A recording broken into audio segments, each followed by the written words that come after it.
The Eranthia galaxy trembled on the edge of war.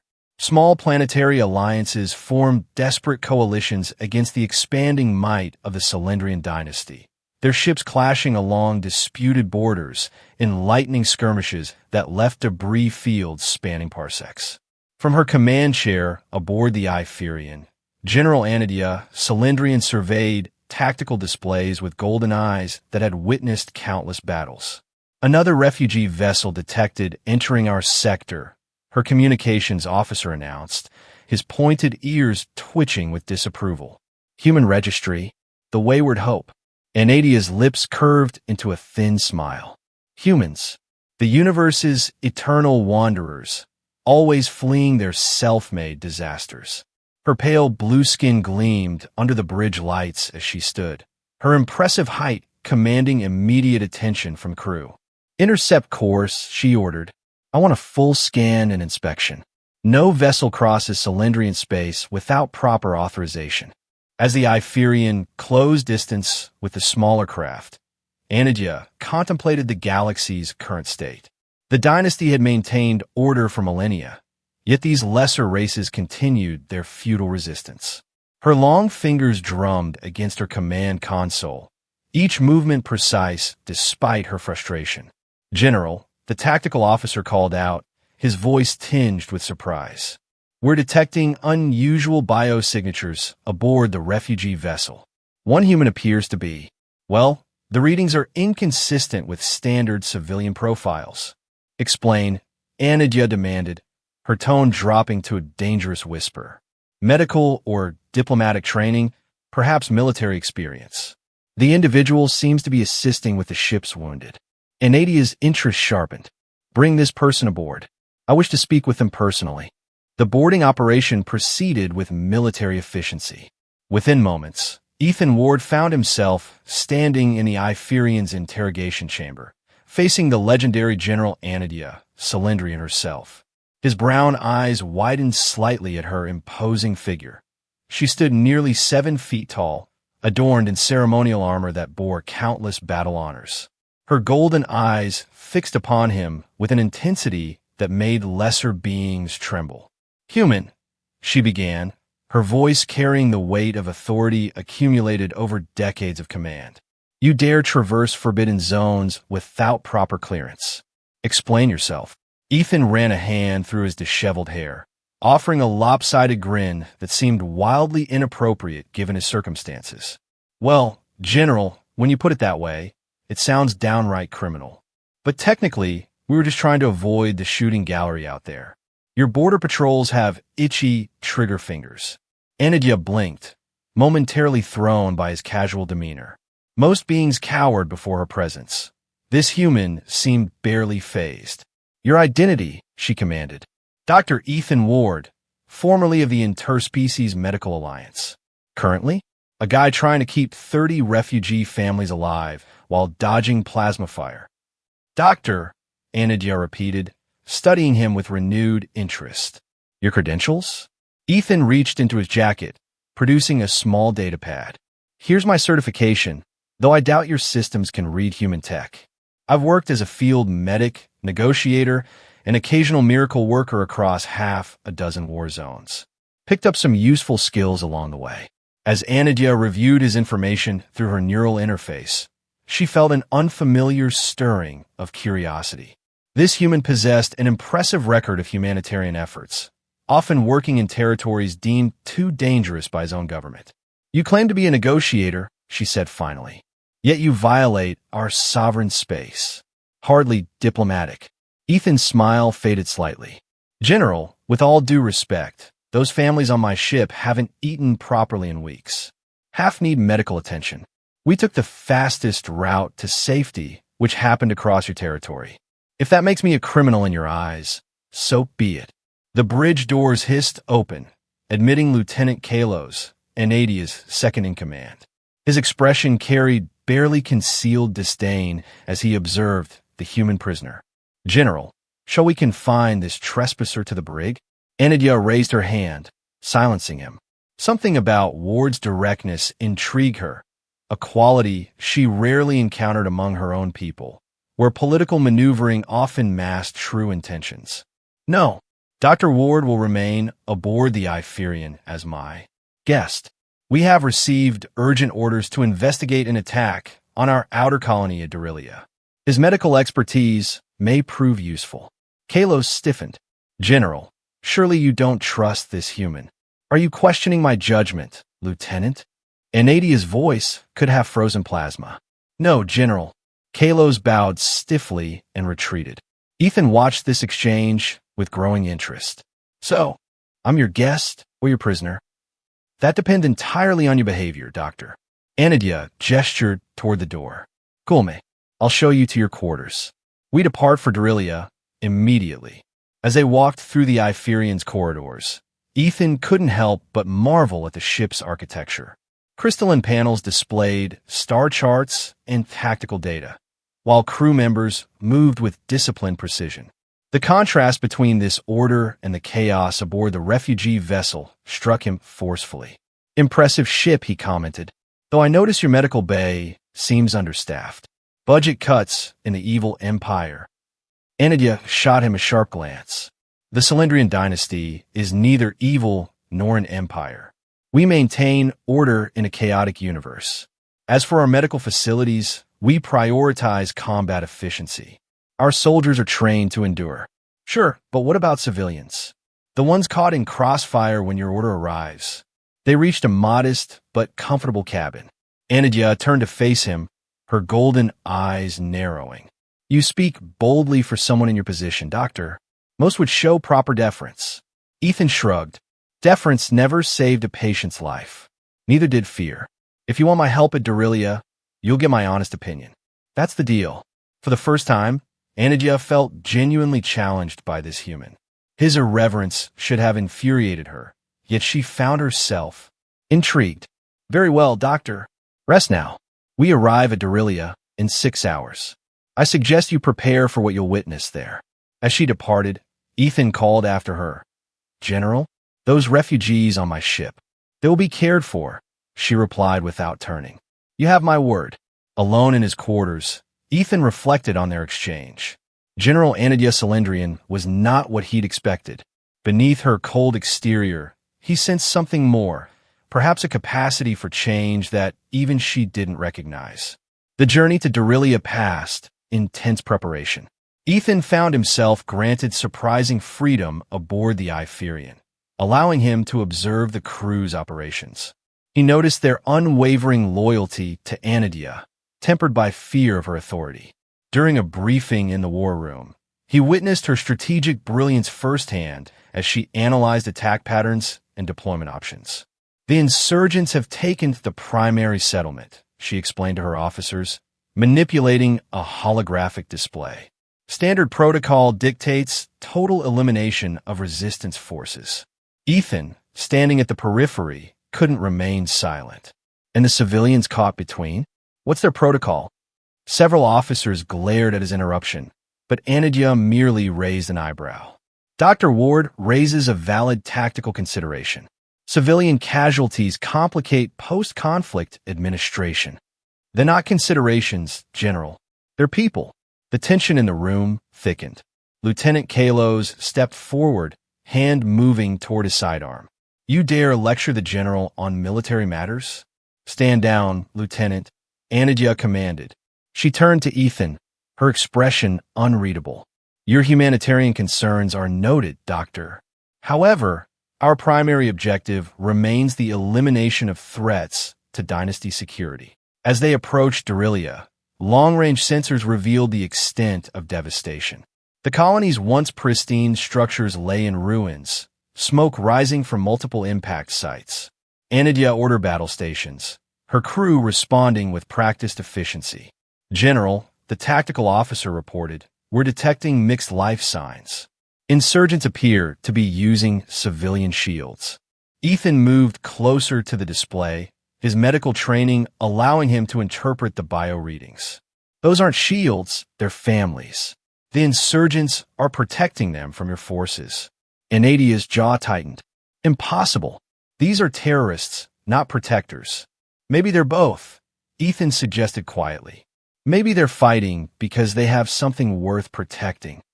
The landing operation commenced with military precision. Anadia led the ground assault personally, with Ethan assigned to the medical team despite his protest that he could do more good in the field. As plasma fire erupted across the settlement, he witnessed the true nature of the conflict. The insurgents weren't faceless terrorists but desperate colonists, many bearing scars from previous Cylindrian peacekeeping operations. They fought not for ideology, but survival, protecting makeshift shelters where children huddled in fear. During a lull in combat, Ethan broke from his assigned position, rushing toward a collapsed building where he'd heard cries for help. He found Anadia already there, her armor scorched from enemy fire, desperately trying to lift debris that trapped several children. "Help me," she commanded, her usual composure cracking. Together, they freed the children, Ethan providing immediate medical attention, while Anadia shielded them from stray fire. In that moment, something shifted between them, an unspoken understanding that transcended their differences. "Why?" Ethan asked as they carried the injured to safety. "This goes against your protocols." Anadia's golden eyes held a new uncertainty. Perhaps some protocols require revision. Their moment of cooperation shattered as an explosion rocked the settlement. Racing toward the source, they discovered a hidden bunker containing ancient technology, devices that radiated power beyond anything in the dynasty's arsenal. "Energy readings are off the scale," Anadia reported, her suit's sensors struggling to quantify the output. This could be a weapon of unprecedented destruction. As they approached the central chamber, the ancient machinery surged to life. Tendrils of energy lashed out, striking Anadia's armor and overwhelming its protective systems. She collapsed, her body convulsing as alien power coursed through her. Without hesitation, Ethan threw himself forward, using his own body to shield her from the energy discharge. The pain was indescribable, every nerve ending screaming in protest, but he managed to drag her clear of the immediate danger. In her delirium, Anadia experienced visions, possible futures where the dynasty's continued oppression led to galactic devastation. She saw worlds burning, entire species extinguished, all in the name of order. And she saw another path, one where cooperation replaced conquest, where strength served to protect rather than dominate. She awoke to find Ethan kneeling beside her, his face etched with concern. His clothes were singed, his hands burned from pulling her to safety, yet his focus remained entirely on her well-being. "You're insane," she whispered, her voice hoarse. A human risking death for a Cylindrian general. Ethan managed a weak smile. "Someone once told me that deference never saved a life." Figured it was time to test that theory. Around them, the battle continued to rage, but something fundamental had changed. Anadia rose unsteadily, supported by Ethan's arm, and surveyed the devastation with new eyes. "Cease fire," she commanded through her communicator. "All units, cease fire immediately." Her officers responded with confusion and disbelief. Lieutenant Kalos's voice crackled through the channel. "General, our orders are to eliminate all resistance." "I'm countermanding those orders," Anadia declared. "Establish a perimeter. Provide medical assistance to all wounded, regardless of allegiance." That is a direct command. The aftermath of the battle revealed the true cost of the dynasty's policies.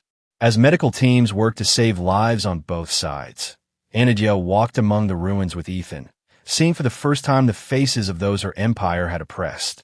"They're not so different from us," she observed quietly, watching a Cylindrian medic tend to an insurgent child. "No one ever is. Once you look close enough," Ethan replied. Their actions did not go unnoticed.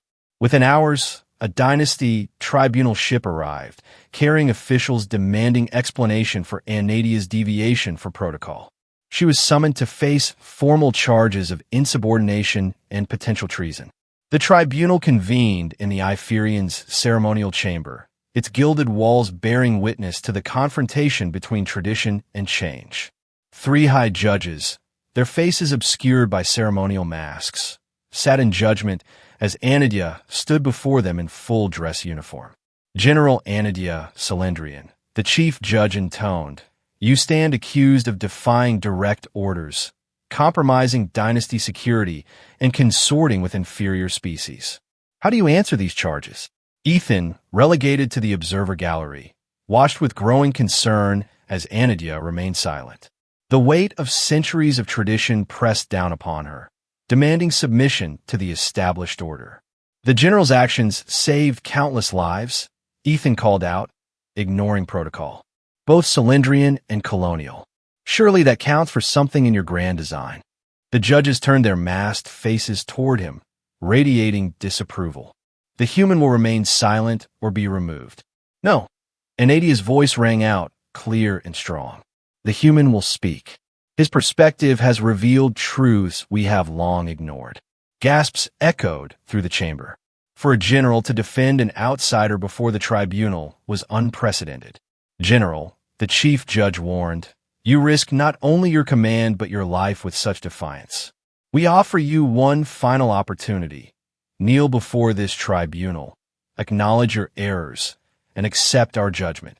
Anadia stood motionless for a long moment, her internal struggle visible to all. Then, with deliberate grace, she turned away from the judges and faced Ethan.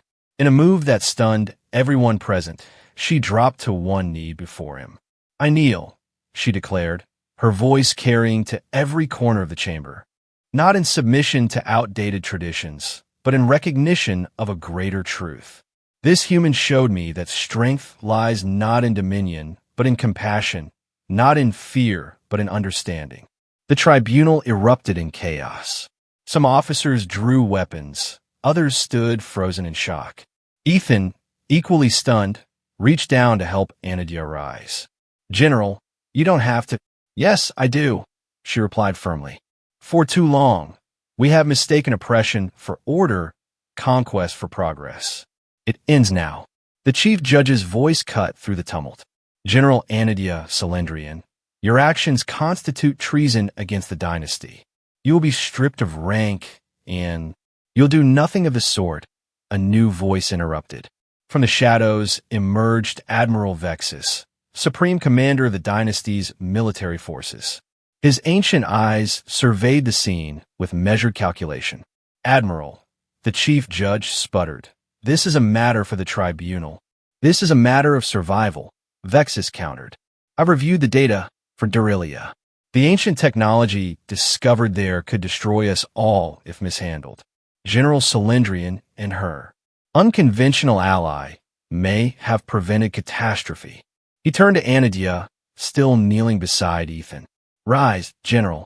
Your actions, while unorthodox, have opened my eyes to possibilities I had not considered. Perhaps it is time for the dynasty to evolve." The tribunal session ended in unprecedented compromise. Anadia retained her rank, but was assigned to a new division focused on diplomatic solutions and humanitarian aid. Ethan was granted official status as an advisor, his unique perspective valued despite his species. Months later, as they prepared for their first joint diplomatic mission, Anadia and Ethan stood together on the Iphyrian's observation deck. The stars stretched endlessly before them, full of both danger and possibility. "You realize this won't be easy," Anadia remarked, "changing an empire's course after millennia of tradition." Ethan smiled, his hand brushing against hers. "Nothing worth doing ever is. But hey, if a human doctor can make a Cylindrian general kneel, anything's possible, right?" Anadia laughed, a sound her crew had never heard before. "I didn't kneel to you, Ethan. I knelt to what you represent. The courage to challenge what's wrong, even when it seems impossible." "And what do you represent now?" he asked softly. She considered the question, her golden eyes reflecting starlight. "Hope, perhaps. The hope that even the mightiest empire can choose a better path." As their ship departed for the first peace negotiations in Cylindrian history, both understood that their journey was just beginning. They faced opposition from traditionalists, skepticism from former enemies, and the weight of centuries of conflict. Yet they also carried something precious, the knowledge that change was possible, that understanding could bridge any divide. The image of a proud Cylindrian general kneeling before a human would become legend throughout the galaxy, not as a symbol of submission, but as a moment when two individuals chose to see beyond their differences and forge a new future together. Their story would inspire generations, proving that even in the vast darkness of space, the light of compassion could illuminate the way forward. In the years that followed, the Aranthia galaxy slowly transformed. Border conflicts decreased as diplomatic channels opened. Former enemies found common ground in shared challenges. And at the center of it all stood Anadia and Ethan, partners in both mission and spirit, living proof that the greatest strength lay not in the power to destroy, but in the courage to understand, to forgive, and to build something better from the ashes of what came before.